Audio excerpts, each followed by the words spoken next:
Bonsoir tout le monde, c'est Monsieur 2X. Donc dans cette vidéo, nous allons résoudre deux sous-questions de la question 11. Comme dans les autres vidéos, le lien vers le dossier de révision sera disponible au niveau de la description. Essayez de résoudre la question par vous-même et corriger avec mon aide. Donc la question porte sur des analyses de position relatives de deux droites. Donc, qu'est-ce qu'on doit faire?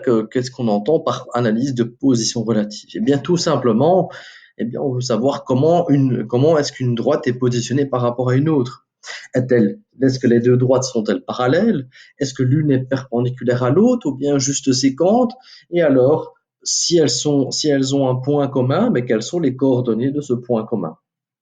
Les rappels qui sont nécessaires à la résolution de l'exercice seront présents en bleu sur le dessus de la vidéo. Alors, comment va-t-on faire tout d'abord pour résoudre graphiquement, répondre graphiquement à la question? Alors, le plus simple, on a vu qu'on a étudié durant l'année comment tracer une droite à partir de la forme explicite. Alors, le problème, c'est qu'ici, ce n'est pas la forme explicite qui est écrite, que ce soit pour D1 ou pour D2.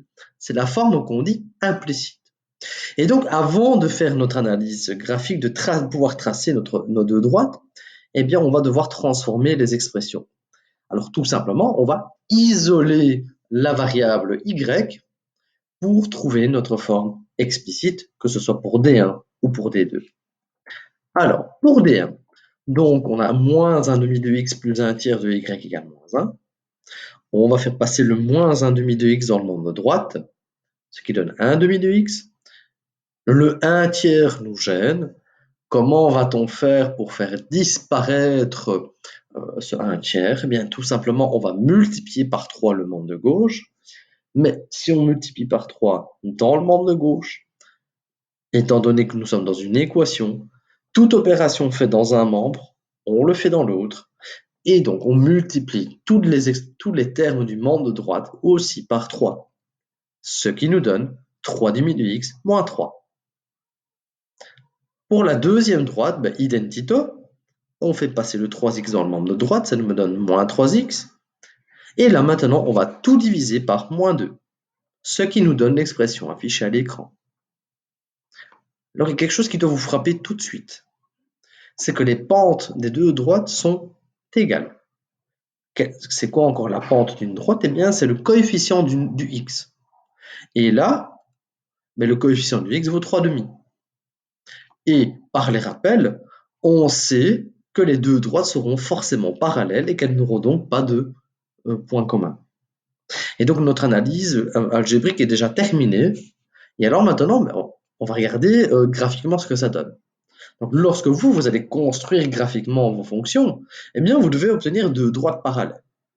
Alors, comment est-ce qu'on construit encore graphiquement une droite grâce à la forme explicite? Alors tout d'abord, on commence par le terme indépendant ici. Graphiquement, ça donne une information sur l'ordonnée à l'origine. Donc ici, l'ordonnée à l'origine, c'est moins 3. Au niveau de l'axe Y, à moins 3, eh bien, on sait qu'on aura un point de passage de la droite. Et vu que la pente vaut 3 demi, eh bien, on se rappelle le mouvement de construction, c'est 1, 3 demi. C'est toujours 1 au niveau horizontal et puis 3 demi. Vous obtenez un deuxième point de passage et donc vous savez tracer votre droite. Pour la droite des deux, l'ordonnée à l'origine est située en moins 1 demi, donc à cet endroit-là, on a un point de passage de la droite. La pente vaut aussi 3 demi, donc le mouvement qu'on va faire, c'est 1, 3 demi. Et donc vous avez un deuxième point de passage à votre droite, et donc vous pouvez la tracer. Et comme on s'y attendait, on obtient bien deux droites qui sont parallèles, elles ne s'intersectent donc pas, et donc on n'a pas besoin de faire d'analyse algébrique de points d'intersection. Et là, votre exercice est terminé. Alors, on va résoudre maintenant la question 11.8. Alors, On peut déjà remarquer que dans la question 11.8, la droite D2 est déjà écrite sous forme explicite. Donc nous n'avons pas de modification à faire. Alors, pour la droite D1, alors là, les modifications sont assez rapides. Eh bien, on va tout simplement faire passer le moins 2x plus 1 dans le membre de droite. Ça va nous donner 2x moins 1.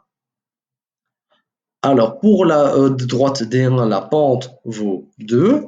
Ça, c'est le coefficient du x ici. Pour la droite D2, la pente vaut moins 1,5. Et remarquons que si on fait 2 fois moins 1,5, j'obtiens moins 1. Si on obtient moins 1, on sait que les droites sont perpendiculaires et qu'on a forcément un point d'intersection. Les deux droites vont se croiser en un point. On effectue les constructions graphiques. Donc, pour la première droite, la droite D1, l'ordonnée à l'origine est située en moins 1 et la pente vaut 2. Donc, on part de moins 1 sur l'axe des Y et on effectue le mouvement 1, 2. La pente vaut 2, donc on fait 1, 2. Pour la deuxième droite, c'est moins 1,5 de x plus 3. L'ordonnée à l'origine vaut 3, donc on part de 3 sur l'axe des Y et on effectue le mouvement 1, moins 1,5. On obtient un deuxième point de passage de ma droite D2 et on trace. Et alors, on remarque bien que les droites ont un point commun et que on dirait que ouais, les droites sont bien perpendiculaires. Alors, on va faire une estimation. On va essayer d'estimer les coordonnées de ce point commun. Ainsi, on peut déjà se faire une idée, on peut déjà y penser lorsqu'on aura notre solution finale de manière algébrique. Alors, l'abscisse de ce point, ben, il est situé ici, et donc on tourne autour de 1,6, 1,7. L'ordonnée du point commun, alors il se situe ici, alors on tourne autour de 2,2, 2,3. Alors on n'a pas une vue précise, hein, graphiquement ce n'est pas toujours facile. Ce n'est que par calcul que vous aurez une valeur précise. Mais au moins vous avez déjà une bonne estimation. Alors allons-y pour la résolution algébrique. On doit rechercher des points communs. Les deux droites sont perpendiculaires. On sait forcément qu'il y a un point commun, on en a eu une confirmation graphique. Eh bien, comme rappelé ci-dessus, en bleu, dès que l'on veut analyser des points communs, eh bien, de façon graphique, par calcul, on sait qu'on doit résoudre un système d'équations. Donc, on reprend les équations des deux droites, on prend les formes explicites comme ça, c'est bien, et on en fait un système d'équations.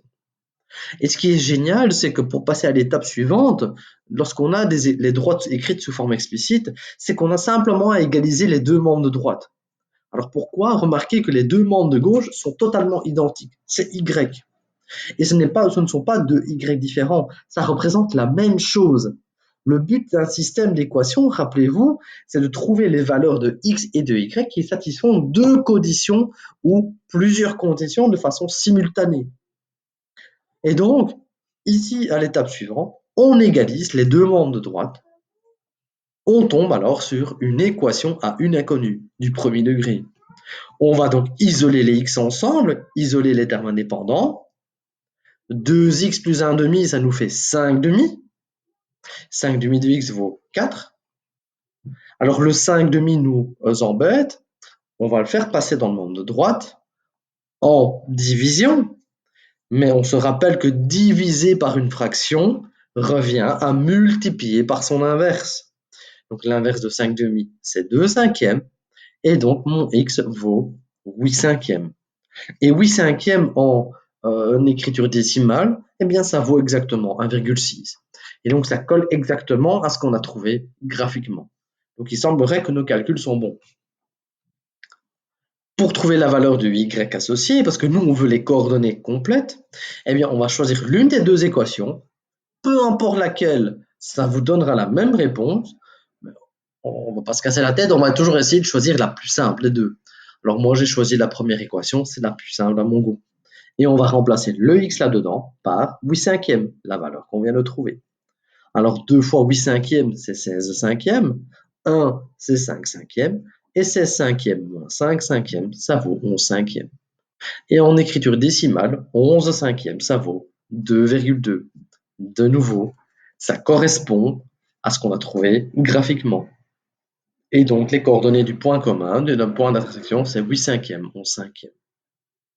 Donc voilà, l'exercice est terminé. Tous les autres sous-exercices vont faire appel à l'un ou l'autre des choses qu'on vient de faire. Si vous avez aimé la vidéo, likez-la, partagez-la si vous estimez qu'elle peut aider quelqu'un. Sinon, je vous dis à très bientôt.